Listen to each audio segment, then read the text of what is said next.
नमस्कार, जोहार। चलिए जानते हैं झारखंड की ताज़ा खबरों को, लेकिन उससे पहले अगर आपने अभी तक इस चैनल को सब्सक्राइब नहीं किया तो सब्सक्राइब कर लें, जिससे कि आपको झारखंड की ताज़ा खबर रोजाना मिलती रहे। सबसे पहली खबर, हेमंत सरकार केंद्र पर 1,36,000 करोड़ के बकाया का गलत नैरेटिव सेट कर रही। झारखंड प्रदेश भाजपा ने मुख्यमंत्री हेमंत सोरेन पर केंद्र के पास राज्य के 1,36,000 करोड़ रुपए बकाया होने का गलत नैरेटिव फैलाने का भी आरोप लगाया। पार्टी के प्रदेश प्रवक्ता प्रतुल नाथ सहदेव ने पार्टी कार्यालय में आयोजित एक प्रेस कॉन्फ्रेंस में कहा कि सर्वोच्च न्यायालय के राज्य को बकाया राशि दिए जाने के आदेश के मुख्यमंत्री हेमंत सोरेन गलत तरीके से व्याख्या कर रहे व राज्य की जनता को इस मामले में गुमराह कर रहे। प्रतुल नाथ सहदेव ने कहा कि सर्वोच्च न्यायालय ने अगस्त 2024 में मिनरल एरिया डेवलपमेंट अथॉरिटी बनाम स्टील अथॉरिटी ऑफ इंडिया एवं अन्य के मामले में ऐतिहासिक निर्णय दिया था। सर्वोच्च न्यायालय ने अपने इस आदेश में यह भी स्पष्ट किया था कि यह आदेश उन सभी राज्य पर भी लागू होगा जो इस केस में पार्टी नहीं थे। अगली खबर, झारखंड में उच्च शिक्षा की स्थिति पर राज्यपाल संतोष कुमार गंगवार की चिंता, सुधार के लिए उठाए जाएंगे कदम। बता दें कि झारखंड के राज्यपाल और कुलाधिपति संतोष कुमार गंगवार ने राज्य में उच्च शिक्षा की स्थिति पर चिंता व्यक्त की है। उन्होंने कहा कि झारखंड में उच्च शिक्षा का स्तर देश के अन्य प्रदेशों की तुलना में काफी पीछे है। इसे सुधारने के लिए राज्य में व्यापक प्रयासों की आवश्यकता है। इसके लिए राज्यपाल ने हाल ही में मुख्यमंत्री हेमंत सोरेन से बातचीत की और उन्होंने इस दिशा में जल्द सुधार की उम्मीद जताई है। अगली खबर, हाईकोर्ट ने कंपनी पर लगाया 2 लाख का जुर्माना। बता दें कि झारखंड हाईकोर्ट ने पेयजल एवं स्वच्छता विभाग के द्वारा एकेजी कंस्ट्रक्शन एंड डेवलपर्स प्राली कंपनी को ब्लैकलिस्ट करने संबंधित आदेश को चुनौती देने वाली याचिका पर फैसला सुनाया। Chief justice MS Ramchandra Rao एवं जस्टिस दीपक रोशन की खंडपीठ ने प्रार्थी को मामले में राहत देने से इनकार करते हुए याचिका खारिज कर दी। अगली खबर, झारखंड मुक्ति मोर्चा नेता बाबू दास पर तीसरी बार हमला किया गया, अपराधियों ने मारी गोली। बता दें कि व्यवसायी और झारखंड मुक्ति मोर्चा नेता गमरिया निवासी बाबू दास पर देर रात एक बार फिर से कातिलाना हमला किया गया। प्राप्त जानकारी के मुताबिक देर रात सतवाहिनी सांपड़ा मार्ग पर स्थित एक होटल के समीप अपराधियों ने बाबू दास पर गोलियां चला दी। घटना के बाद घायल बाबू दास को TMH लेकर जाया गया, जहां उसकी स्थिति गंभीर बताई जा रही है। अगली खबर, हेमंत सरकार के सीनियर अधिकारी के खिलाफ वारंट जारी, रात 9 बजे कोर्ट लाने का ऑर्डर। बता दें कि झारखंड हाईकोर्ट के जस्टिस आनंद सेन की पीठ ने अवमानना के एक मामले में सुनवाई करते हुए स्वास्थ्य विभाग के अपर मुख्य सचिव अजय कुमार सिंह के विरुद्ध वारंट जारी किया है। आदेश का पालन नहीं करने पर कोर्ट ने सचिव के विरुद्ध जमानती वारंट जारी करके DGP को शाम 4 बजे कोर्ट में पेश करने का आदेश दिया है। मामले में जब शाम 4 बजे सुनवाई की गई तो DGP अनुराग गुप्ता ने ऑनलाइन जुड़कर कोर्ट को बताया कि अपर मुख्य सचिव रांची में नहीं है, वो राज्य से बाहर है। अगली खबर, राहुल गांधी ने कांग्रेस के मंत्रियों से लिया काम का रिपोर्ट कार्ड, लोकसभा में उठाएंगे झारखंड के मामले। कांग्रेस के राष्ट्रीय अध्यक्ष मल्लिकार्जुन खड़गे लोकसभा में प्रतिपक्ष के नेता राहुल गांधी और राष्ट्रीय महासचिव KC वेणुगोपाल ने पार्टी के विधायकों के साथ बैठक की। केंद्रीय आला कमान ने पार्टी के सभी मंत्रियों के साथ अलग से बैठक की। पार्टी के आला नेता राहुल गांधी ने सरकार के कामकाज का रिपोर्ट कार्ड लिया और मंत्रियों को आगे के लिए कार्यभार दिया है। राहुल गांधी का कहना था कि विधानसभा चुनाव के समय पार्टी द्वारा दी गई गारंटी पूरा करने में जुटना है। अगली खबर, झारखंड में निकाय चुनाव का रास्ता साफ। बता दें कि झारखंड हाईकोर्ट के जस्टिस आनंद सेन की कोर्ट ने राज्य में नगर निगम और निकाय चुनाव के मामले में दायर अवमानना याचिका पर सुनवाई की। मामले की सुनवाई के दौरान कोर्ट ने प्रार्थी राज्य सरकार, राज्य निर्वाचन आयोग एवं भारत निर्वाचन आयोग का पक्ष सुना है। कोर्ट ने भारत निर्वाचन आयोग के शपथ पत्र को देखने के बाद कहा कि झारखंड विधानसभा चुनाव में उपयोग किया गया वोटर लिस्ट ही अपडेटेड वोटर लिस्ट है, जिसके आधार पर नगर निकाय चुनाव करवाया जा सकता है। अगली खबर, झारखंड बोर्ड ने जारी किए 10वीं 12वीं के प्रवेश पत्र, 11 फरवरी से शुरू होगी परीक्षाएं। झारखंड एकेडमिक काउंसिल ने 10वीं और 12वीं कक्षाओं की बोर्ड परीक्षाओं के प्रवेश पत्र जारी किए। राज्य के सभी स्कूल और संस्थान इन बोर्ड की आधिकारिक वेबसाइट jackexamportal.in या फिर jack.jharkhand.government.in से प्रवेश पत्र डाउनलोड कर सकते हैं। प्रत्येक स्कूल को इन पर अपनी मुहर लगाकर छात्रों को वितरित करने का निर्देश दिया गया है। सभी छात्रों को परीक्षा में शामिल होने के लिए अगले 3 दिनों के भीतर एडमिट कार्ड उपलब्ध करवा दिया जाएगा। अगली खबर, झारखंड में शराब घोटाला मामले में नया मोड़, अब इसमें एक और केस को भी जोड़ेगी ईडी।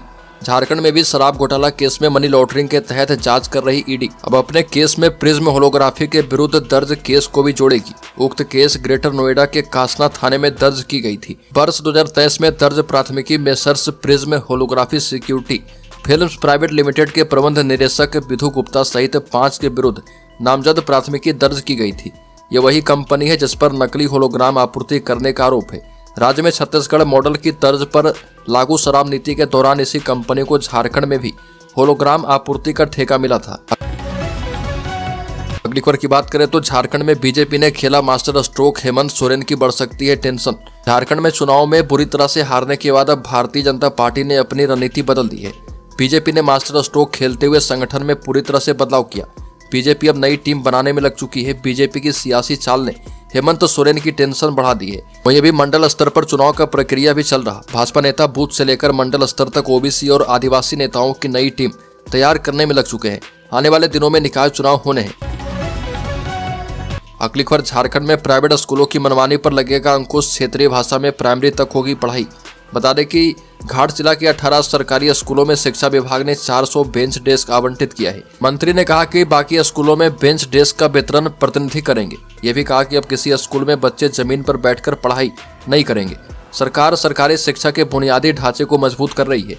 राज्य के सभी विद्यालय में बेंच डेस्क दिया जा रहा। विद्यालयों को आवश्यकता के मुताबिक सब कुछ मिलेगा। अगली खबर, झारखंड के वित्त मंत्री ने निर्मला सीतारमण से मुलाकात की। बता दें कि केंद्रीय बजट में झारखंड के लिए इस बार कोई बड़ी घोषणा नहीं की गई, जिसको लेकर प्रदेश के मुख्यमंत्री हेमंत सोरेन अपनी नाराजगी खुलकर जाहिर कर चुके हैं। वहीं दूसरी तरफ झारखंड के वित्त मंत्री राधाकृष्ण किशोर ने कोयला रॉयल्टी का बकाया को लेकर केंद्रीय वित्त मंत्री निर्मला सीतारमण से मुलाकात की। हालांकि केंद्र सरकार की तरफ से इन पैसों के भुगतान को लेकर फिलहाल केंद्र सरकार ने कमेटी गठित करने की बात कही है। बता दें कि झारखंड सरकार ने केंद्र सरकार पर कोयला रॉयल्टी का बकाया 1,36,000 करोड़ रुपए के भुगतान के साथ साथ राज्य को सालाना मिलने वाली सहायता अनुदान राशि 12,152 करोड़ रुपए के भुगतान के लिए भी दबाव बनाया है। अगली खबर, लातेहार में प्रति महिला 2,500 रुपए के हिसाब से 1,51 करोड़ रुपए का आवंटन भेजा गया। एक साथ मिलेगी 2 महीने की राशि। राज्य सरकार के महत्वाकांक्षी योजना मुख्यमंत्री मैया सम्मान योजना में लगातार गड़बड़ी की सूचना के बाद जिला प्रशासन ने इसकी जांच शुरू कर दी है। जांच करने के जिम्मा पंचायत स्तर में पंचायत सचिव को दिया गया, जबकि शहरी क्षेत्र में राजस्व कर्मचारी को दिया गया। सभी को 1 सप्ताह के भीतर जांच रिपोर्ट सौंपने का निर्देश दिया गया है। जांच रिपोर्ट जमा होते ही सभी महिलाओं के खाते में 2,500 रुपए राशि जल्द ही भेज दी जाएगी।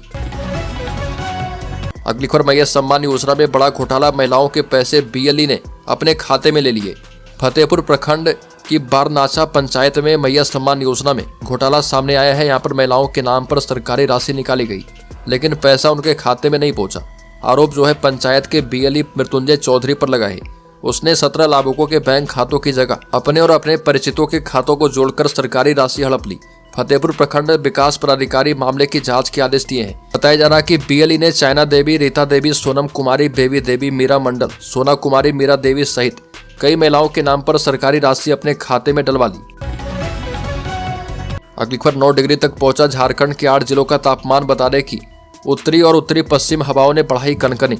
झारखंड में मौसम का मिजाज लगातार बदल रहा। 2 दिन पहले तक राज्य के कई जिलों में दिन का पारा 30 डिग्री के पार और रात का पारा 16 डिग्री सेल्सियस के करीब था, लेकिन 24 घंटे के दौरान इसमें गिरावट आई है। कई जिलों का न्यूनतम तापमान 9 डिग्री तक गिरा है। रांची में शनिवार एवं रविवार को भी रात में ठंड रहेगी। अगली खबर की बात करें तो झारखंड में अप्रैल मई में निकाय चुनाव संभव, जिस वोटर लिस्ट से हुआ 2024 का विधानसभा चुनाव उसी से होगा लोकल बॉडी इलेक्शन। 5 साल के बाद झारखंड में नगर निकाय चुनाव संभव हो सकता है। चुनाव को लेकर हाईकोर्ट में की गई लगातार सुनवाई के बाद रास्ता साफ नजर आता दिख रहा। राज्य में जिस वोटर लिस्ट से नवंबर 2024 में विधानसभा चुनाव किया गया था, उसी मतदाता सूची से नगर निकाय चुनाव होगा। अगस्त 2024 में तैयार इस मतदाता सूची के आधार पर ही निकायों के बाढ़ का विखंडन भी होगा। भारत निर्वाचन आयोग ने यह मतदाता सूची राज्य निर्वाचन आयोग को सौंप दी है और भारत निर्वाचन आयोग ने शपथ पत्र के माध्यम से हाईकोर्ट को यह जानकारी दी है। अगली खबर, टीबी मुक्त भारत के लिए चक्रधरपुर में जागरूकता अभियान चलाया गया। पश्चिमी सिंहभूम में प्रधानमंत्री टीबी मुक्त भारत अभियान के तहत एक महत्वपूर्ण जागरूकता कार्यक्रम का आयोजन किया गया। रेल प्रशासन और जिला स्वास्थ्य विभाग के संयुक्त प्रयास से आयोजित वॉकथॉन में डीआरएम तरुण हुरिया के नेतृत्व में बड़ी संख्या में अधिकारियों और छात्रों ने भाग लिया। कार्यक्रम की शुरुआत चक्रधरपुर रेलवे ऑफिसर्स क्लब से की गई। वॉकथॉन रेलवे कॉलोनी से होते हुए केंद्रीय विद्यालय और महात्मा गांधी उद्यान के रास्ते रेलवे स्टेशन परिसर में समाप्त हुआ। इस अवसर पर ADRM senior DCM Aditya Chaudhary मौजूद रहे। अगली खबर, इलेक्ट्रो स्टील कंपनी के ड्राइवर की दर्दनाक मौत। बोकारो में एक दर्दनाक सड़क हादसे में इलेक्ट्रो स्टील कंपनी के ड्राइवर की मौत हो गई। बता दें कि तालगाड़िया मोड़ से इलेक्ट्रो स्टील जाने वाली सड़क पर ग्राम बधाड़ी के पास यह हादसा हुआ। ट्रेलर ने बोकारो में जोरदार टक्कर मारी, जिससे बोलेरो ट्रेलर में ही फंस गया। वहीं ट्रेलर की रफ्तार ज्यादा होने की वजह से वो बोलेरो के साथ ही सड़क से 10 फीट नीचे गिर गया। ट्रेलर बोलेरो के ऊपर चढ़ गया और इसे ड्राइवर ने मौके पर ही दम तोड़ दिया। अगली खबर, सिल्ली विधायक अमित महतो के सामने झारखंड मुक्ति मोर्चा नेता की जमकर पिटाई। हेलमेट से किया हमला। बता दें कि सिल्ली से झारखंड मुक्ति मोर्चा के विधायक अमित कुमार महतो के सामने अनगढ़ा प्रखंड के पूर्व सचिव अमानुल्लाह अंसारी की जमकर पिटाई की गई। हेलमेट से अमानुल्लाह को लगातार पीटा गया। इस मौके पर झारखंड मुक्ति मोर्चा के पूर्व जिलाध्यक्ष मुश्ताक आलम भी उपस्थित थे। अनगढ़ा प्रखंड कमेटी के सदस्यता अभियान एवं कमेटी गठन को लेकर डाक बंगला में झारखंड मुक्ति मोर्चा जिला संयोजक मंडली की बैठक की गई थी। अगली खबर, जल्दी आने वाला है मैया सम्मान योजना का छठा किस्त। बता दें कि विभाग ने जारी कर दिए निर्देश। बता दें कि इस बार मैया सम्मान योजना को लेकर खाद्य आपूर्ति विभाग ने निर्देश जारी किए हैं। सभी जिलों के आपूर्ति पदाधिकारी राशन कार्ड धारियों का 25 फरवरी तक की KYC अनिवार्य रूप से करवा ले। वहीं विभाग की तरफ से स्पष्ट कर दिया गया है कि मैया सम्मान योजना का लाभ देने में आ रही अड़चनों को दूर करने के लिए ये सब किया गया है। अगली खबर, झारखंड के शेयर होल्डर्स इन्वेस्टर्स के लिए बड़ी खबर। RBI बोर्ड के साथ वित्त मंत्री की मीटिंग हुई। निर्मला सीतारमन ने इनकम टैक्स में दी गई राहत समेत बजट में लिए फैसलों की जानकारी दी है। वित्त मंत्री निर्मला सीतारमन 8 फरवरी को भारतीय रिजर्व बैंक के केंद्रीय बोर्ड के साथ मीटिंग की और इसमें उन्होंने इनकम टैक्स में दी गई राहत समेत आम बजट 2025-26 के प्रमुख प्रस्ताव के बारे में बताया। मीटिंग में RBI के गवर्नर संजय मल्होत्रा जी सहित अन्य वरिष्ठ अधिकारी भी उपस्थित रहे।